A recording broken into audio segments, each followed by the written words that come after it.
Ang prosecution ay ang panig sa isang kaso na may tungkuling magharap ng ebidensya, mga testigo at mga legal na argumento upang patunayan ang kanilang aligasyon laban sa akusado o respondent.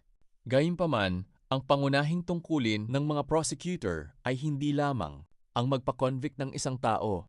Ang kanilang tunay na layunin ay ang maitaguyod ang hustisya sa pamamagitan ng patas na paglalahad ng ebidensya, paggalang sa due process, at pagtiyak na ang katotohanan ang mananaig.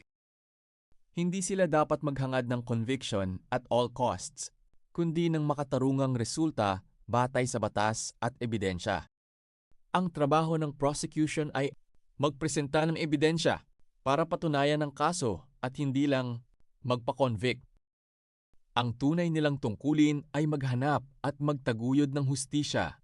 Dapat silang maging patas, sumunod sa due process, at tiyaking ang magiging resulta ay nakabatay sa batas at sa ebidensya, hindi sa kagustuhang makakuha lamang ng conviction.